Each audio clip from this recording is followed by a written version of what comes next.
Every day this week I've had to talk about Elon Musk, and I think that's just the rest of my life for the rest of this year. It's part of being in news media, I guess. So for our daily Elon Musk segment, we have this ruling that came out of a judge in DC. So 14 states sued to say that DOGE is harmful, that they must be stopped. And this judge, U.S. District Judge Tanya Chutkan, said basically that they don't have enough evidence, that they're not proving that he has unchecked power.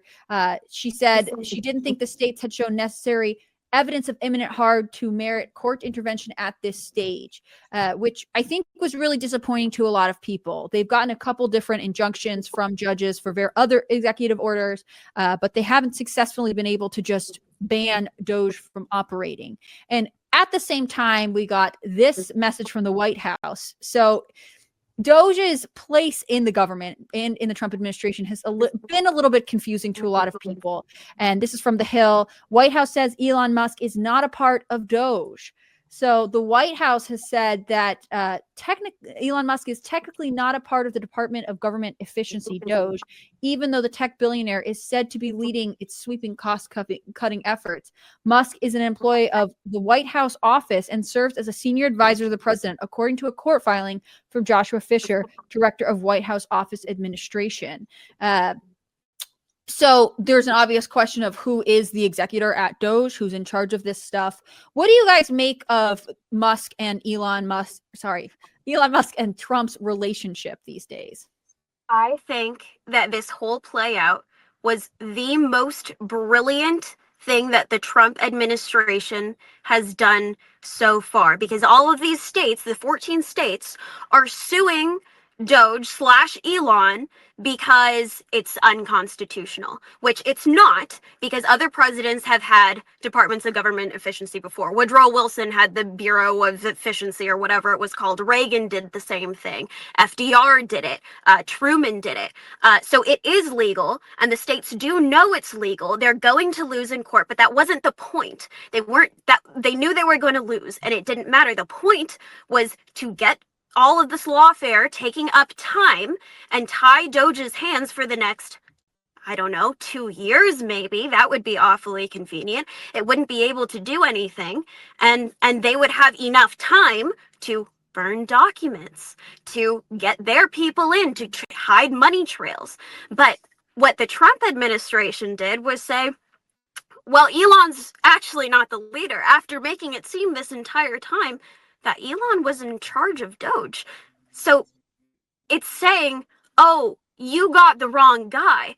And that stalled lawfare by about, the last 4 or 5 weeks. And so what did that do? Well, we've uncovered a lot in the last 4 or 5 weeks. So when you present that in front of a jury of people saying, look what DOGE did, look at all of this stuff that we just uncovered, well, the people are going to say, hey, we want more of that. You uncovered a lot.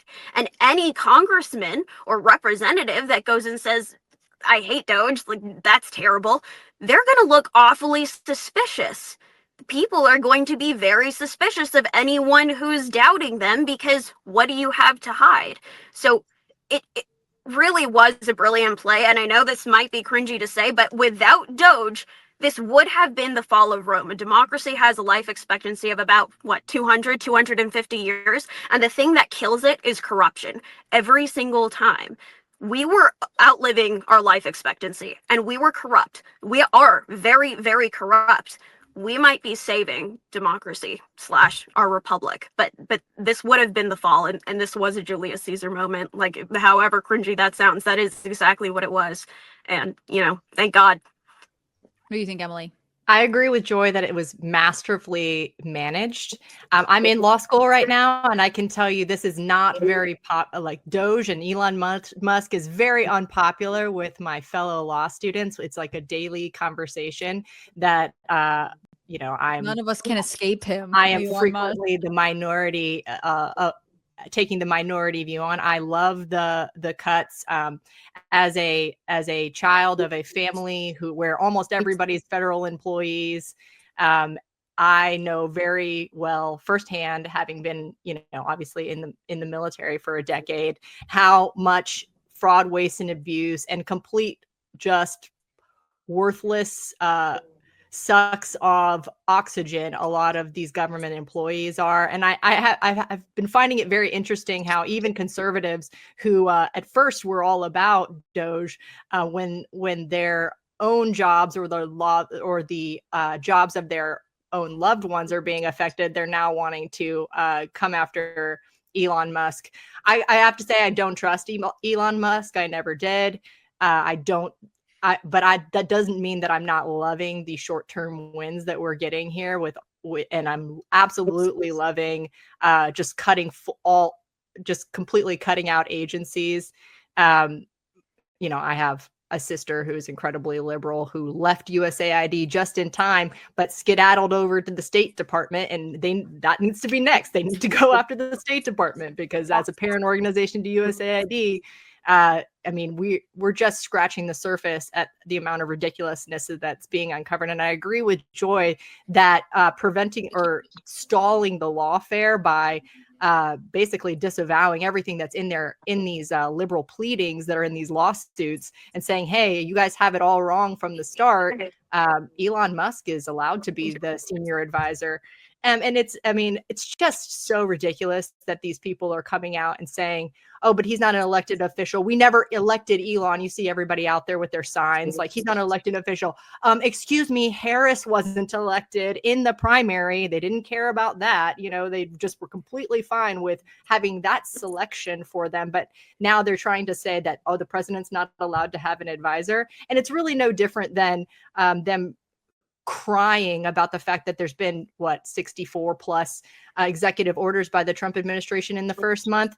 Well, compare that to some of the other just sheer numbers. I mean, you mentioned Woodrow Wilson, which had over 1,800 executive orders in his time as president. So give me a break. Enough of the fake tears. I think that the Trump administration handled this whole entire thing masterfully, and I'm laughing, even though I don't trust Musk.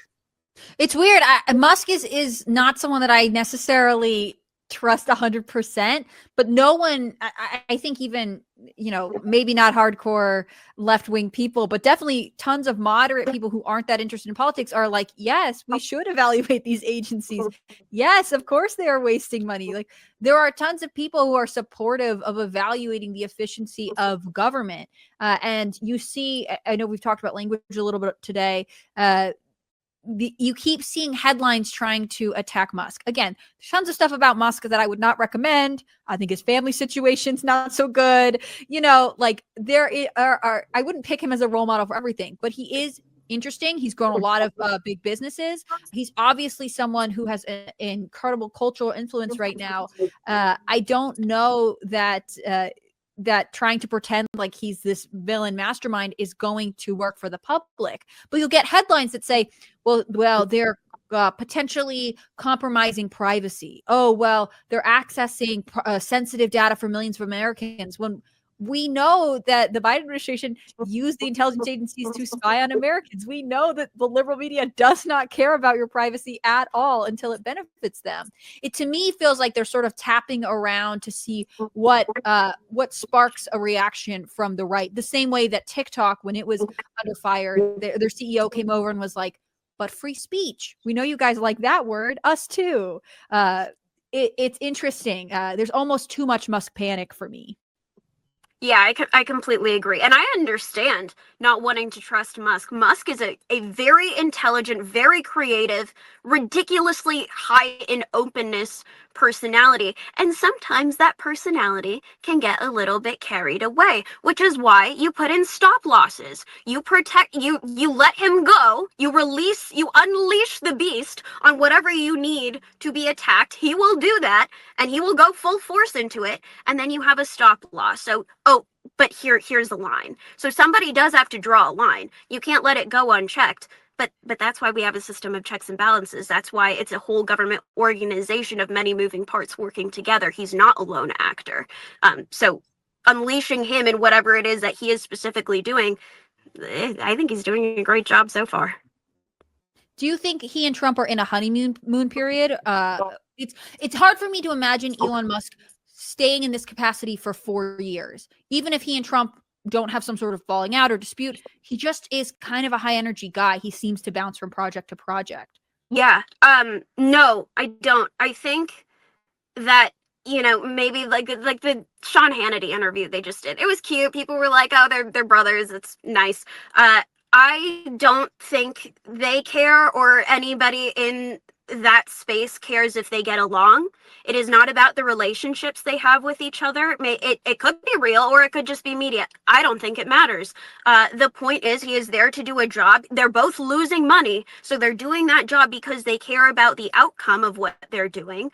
And I think there really is enough corruption, enough things to dig up for him to find over the next 4 years, which is a long time. I understand that, and he does like to jump around, but I think there is enough there to hold him there this entire time.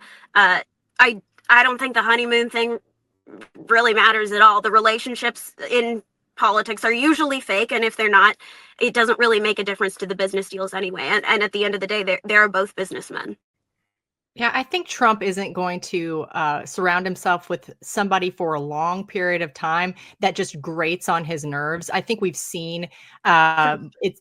I think that if the personality conflict was one that was untenable, that couldn't be managed, and that they both didn't have kind of a mutual respect for the differences, I don't think it would have lasted this long. We see what happened with Vivek, and he's kind of like on the outs now because he was just annoying to them, and at the end of the day, like that honeymoon period definitely was short-lived. So it's agreed.